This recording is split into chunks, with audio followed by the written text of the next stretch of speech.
నమస్తే, welcome to 99 TV big డిబేట్కి స్వాగతం. పాకిస్తాన్ తన ఎయిర్లైన్స్ని అమ్మకానికి పెట్టేసింది. ఎందుకంటే పూర్తిగా అడుక్కు తినే పరిస్థితి వచ్చేసరికి ఏం చేయాలో తోచక ప్రపంచ బ్యాంక్ షరతులకు తలొగ్గి మరి అవి మీట్ అవ్వాలంటే చేయాల్సిన మినిమం రిక్వైర్మెంట్స్ ఉంటాయి కాబట్టి అమ్మేయటానికి పోయి తీరా మోసి అందులో 4 కంటెండర్స్ ఉంటే ఒకళ్ళు పాక్ ఆర్మీకి అనుబంధంగా ఉన్న సంస్థే వేలంపాటికి ముందుకు వచ్చింది. అది వాళ్ళ దౌర్భాగ్యం. అంటే వాళ్ళకు ఉన్న అనేక దౌర్భాగ్యాలు అదొకటి. ఇక దాంతోడు హఠాత్తుగా అమెరికా కన్నెర చేసింది. అమెరికన్ కాంగ్రెస్ సభ్యులు 44 మంది వాళ్ళ విదేశాంగ మంత్రికి లేఖ రాశారు. మానవ హక్కుల ఉల్లంఘన విపరీతంగా జరిగిపోతుంది. హఠాత్తుగా గుర్తొచ్చింది అమెరికాకి. ఎందుకంటే వాళ్ళ పౌరులని కిడ్నాప్ చేశారు. సో అది వాళ్ళ బాధ. అంతకుముందు వాళ్ళకి మానవ హక్కుల ఉల్లంఘన జరగల. దీంతో పాటు ఏంటంటే సరే, రష్యా అధ్యక్షుడు వ్లాదిమిర్ పుతిన్కి విశేషమైన స్వాగతం లభించింది. భారత ప్రధాని ప్రోటోకాల్ పక్కన పెట్టి ఆయన్ని స్వయంగా ఆయనే రిసీవ్ చేసుకోవడానికి వెళ్ళారు. వెళ్ళిన తర్వాత ఆయనకి ఏర్పాటు చేసిన వసతి కానీ దాని మీద విపరీతంగా కథనాలు. ఇది అన్ని పక్కన పెడితే బ్లూంబర్గ్ ఒక కథనం ప్రచురించింది. ఏంటంటే కొత్త జలాంతర్గామి లీజు ఒప్పందం ఒకటి ఏదో చేసుకోబోతున్నాం అని చెప్పేసి, బట్ దాన్ని డిస్మిస్ చేస్తూ గవర్నమెంట్ ఆఫ్ ఇండియా ఒక ప్రకటన జారీ చేసింది. ఇది ఎప్పుడో 2019 నాటి విషయాన్ని వాళ్ళ కొత్తగా తీసుకొచ్చే ప్రయత్నం బ్లూంబెర్గ్ చేస్తోంది.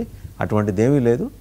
పైగా రష్యా అధ్యక్షుడు వచ్చిన తర్వాత వాటితో మాట్లాడుకోవాల్సిన అంశాలు వాళ్ళ మినిస్టర్స్ కూడా వచ్చారు, మాట్లాడిన అంశాలు చాలా ఉన్నాయని చెప్పేసి స్పష్టంగా చెప్పింది. ఈ అంశాలన్నింటికి సంబంధించి బిగ్ డిబేట్లో మనతో పార్టిసిపేట్ చేస్తున్నారు కల్నల్ పరమేశ్వర్ గారు, కార్గిల్ హీరో. నమస్తే కల్నల్ పరం గారు. అలాగే తుపాటి కిషోర్ గారు, geopolitical affairs expert and political analyst. మిగిలిన గెస్ట్ కూడా మరి కాసేపట్లో జాయిన్ అవుతారు. To start with colonel Parameshwar గారు. నిన్న ఈరోజు వాస్తవంగా భారతదేశానికి మనం టెక్నికల్లీ స్పీకింగ్ సుదినాలుగా మంచి రోజులుగానే మాట్లాడుకోవాలి. ఇటు మనకి ఆప్తమిత్రుడు, నమ్మదగిన మిత్రుల్లో కూడా రకాలు ఉంటారు. సమయానికి ఆదుకునే మిత్రుడు ఆయన వచ్చారు. వస్తూ చాలా విశేషాలు మోసుకొచ్చారు. సరే, దీనికి దాంట్లో ఏదో ఒక తాళింపు వేయడానికి బ్లూంబెర్గ్ ఒక కథనం ప్రచురించింది. ఇవన్నీ పక్కన పెడితే సరే, ఇవాళ విమానయాన సంస్థ పాకిస్తాన్ ఇంటర్నేషనల్ ఎయిర్లైన్స్ అమ్మేయడానికి రెడీ అయిపోయింది. రేపు పొద్దున వాళ్ళ యూనిఫామ్లు కూడా అమ్మకానికి పెడతారంటారా? జరగాల్సిందేనండి. ఇది కల్నల్ పరమేశ్వర్ గారు. వినిపిస్తుందండి, వినిపిస్తుంది. ఓకే ఓకే సో ఇది జరగాల్సిందే అండి. అంటే మనం ఎప్పుడెప్పుడు జరుగుతుందని వెయిట్ చేసాం, కానీ ఇది జరుగుతుందా లేదా అనే డిబేట్ ఎప్పుడూ లేకుండా పాకిస్తాన్ గురించి. సో పాకిస్తాన్ అడుగుతున్నది మీకు మీ ఇంటర్నల్ ప్రొడ్యూస్ లేనప్పుడు, ఇంటర్నల్ ఇండస్ట్రీ లేనప్పుడు, ఇంటర్నల్ ఎకానమికల్ గ్రోత్ లేనప్పుడు మీరు థ్రైవ్ అయ్యేది అడుగు తినడం మీదే థ్రైవ్ అయ్యేది. నేను ఇదివరకు కూడా చాలా డిబేట్లో చెప్పాను. నేను పాకిస్తాన్కి ఉన్నది రెండు ఇండస్ట్రీస్, ఒకటి టెర్రరిజం ఇండస్ట్రీ, ఒకటి డ్రగ్స్ ఇండస్ట్రీ. అంతకన్నా వాళ్ళకి ఉన్నది ఏం లేదు. మిగతాది భారత్ దూషణ మీద వాళ్ళు బతికేశారు. అండ్ మోస్ట్ ఇంపార్టెంట్ థింగ్, ఎందుకు పాకిస్తాన్ ఎన్నాళ్ళు సర్వైవ్ అయిందంటే వాళ్ళకి న్యాచురల్లీ వాళ్ళ geo political location, global geo political position వల్ల వాళ్ళు కౌంటర్ బ్యాలెన్సింగ్ ఫోర్స్ గా ఈస్ట్ ఏషియాని, వెస్ట్ ఏషియాని ఆర్ మేబీ మిడిల్ ఈస్ట్ ఏషియాని బ్యాలెన్స్ చేసే కౌంటర్ బ్యాలెన్సింగ్ ఫోర్స్ గా పాకిస్తాన్ కి ఒక ఫుట్హోల్డ్ నేషన్ గా యుఎస్ఏకి దొరికింది. అలాగే చైనా కూడా ఇండియాని కౌంటర్ బ్యాలెన్స్ చేయడం కోసం పాకిస్తాన్ దొరికింది. కాబట్టి పాకిస్తాన్ సర్వైవ్ అయ్యింది. సో పాకిస్తాన్ ఇంటర్నేషనల్ ఎయిర్లైన్స్ కానీ బిఐఎన్ కానీ ఏం పెట్టినా కూడా వాళ్ళు అప్పులు తీరేవి కదా. మొన్ననే వాళ్ళ ప్రైమ్ మినిస్టర్ కూడా ఒక ఇంటర్వ్యూలో అన్నాడు, ఇలా మనం అప్పులు తీసుకుంటూ పోతే అప్పులు తీర్చేది ఎప్పుడు, అప్పు మీద అప్పు తీసుకుపోతే అప్పు తీర్చేది ఎప్పుడు అని. సో ఆ కన్సర్న్ ఉంది. ఆ కన్సర్న్ ఉండగా వాళ్ళు 27th అమెండ్మెంట్ తీసుకొచ్చి అసెంబ్లీని జనరల్ చేసి ఇర్రివోకబుల్ పవర్స్ ఇస్తే అది already it is a well known fact that Pakistan army is a very corrupt army. దాన్ని ఇంకా కరప్షన్ ఇప్పుడు యూనిడైమెన్షనల్ అయిపోయింది పాకిస్తాన్ ఆర్మీ. ఒక పవర్ సెంటర్ కి అంటే నియంత్రణ ఇంత ముందర రాకపోలేదు. కానీ పర్వేజ్ ముషరఫ్ ఎందుకు దెబ్బతిన్నాడు అంటే ఒక తరుణ తర్వాత ఆయన కోర్ కమాండర్స్ ఆయన అపోజ్ చేశారు.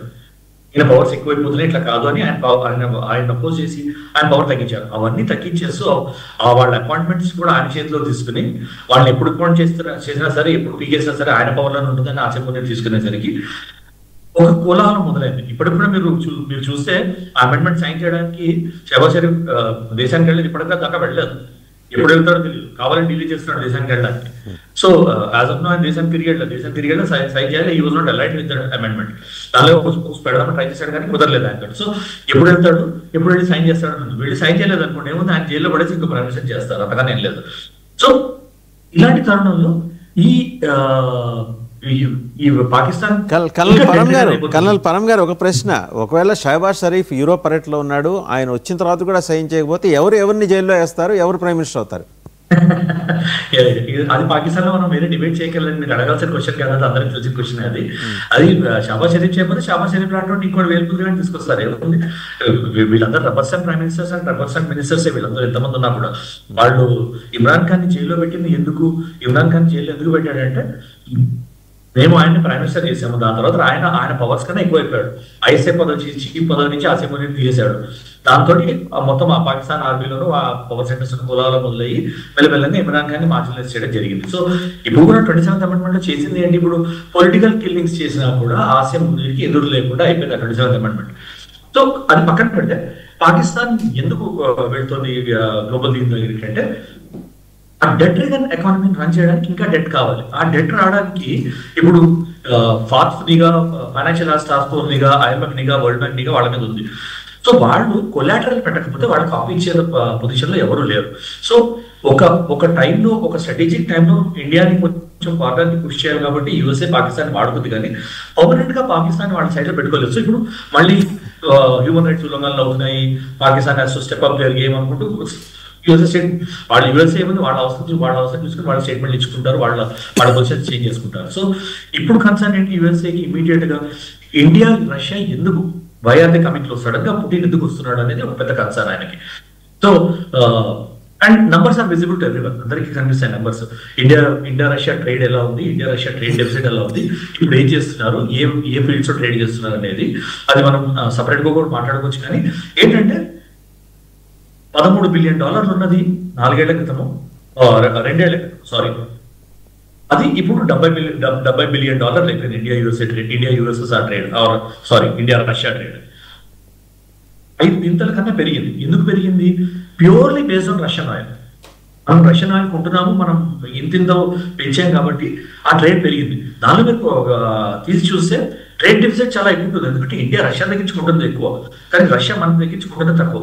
ఆ ట్రేడ్ డెఫిసిట్ ని బ్యాలెన్స్ చేయడానికి వాళ్ళు ఒలేష్కిన్ ఆయన వాళ్ళ ఫారెన్ అఫైర్స్ మినిస్టర్ ఉన్నాడు, ఆయన ఏమన్నాడు, ఇది కౌంటర్ బ్యాలెన్స్ చేయాలి మనము, ఈ ట్రేడ్ $70 బిలియన్ ఆనందించి చక్కలు ఉతుకోకూడదు, మనం ఇంకా గ్రో అవ్వాలి, ఇంకా ఆపర్చునిటీస్ చూడాలి, చాలా ఫీల్డ్స్ ఉన్నాయి అన్నాడు.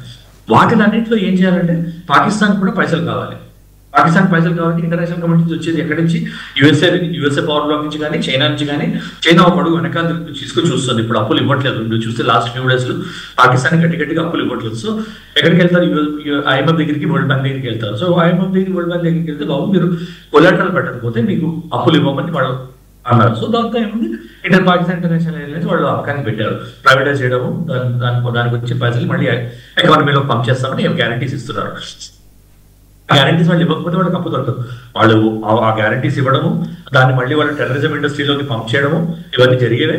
సో వాళ్ళు ఎంత ఇస్తారు, దానివల్ల పాకిస్తాన్ కానీ ఇంకా ఎంత ఊపిలో దిగి. చెప్పండి సార్, కల్నల్ పరమేశ్వర్ గారు. సో వినిపిస్తుందా? సో వాళ్ళకి ఎప్పుడు అప్పిస్తారు, ఎంత అప్పిస్తారు, దాన్ని బట్టి పాకిస్తాన్ ఎకానమీ మీద ఎంత ఎఫెక్ట్ పడుతుంది అనేది మనం ఇప్పుడు అనలైజ్ చేసుకొని చూడాలి. ఎందుకంటే ఇస్తారు ఎప్పుడొకప్పుడు యూఎస్ఏ వచ్చి సరే ఇవ్వండి, పాకిస్తాన్ ఫెయిల్ అవుతూ చూడలేము మనం, బికాస్ పాకిస్తాన్ అవసరం ఇంకా ఉంది వెస్టర్న్ నేషన్స్ కి. పాకిస్తాన్ స్టిల్ ఫుట్హోల్డ్ అని ఇండియా అండ్ రష్యా. సో చైనాని నమ్మలేరు అంతలాగా, చైనాతో పార్ట్నర్షిప్ ఉన్నా చైనా నమ్మలేరు.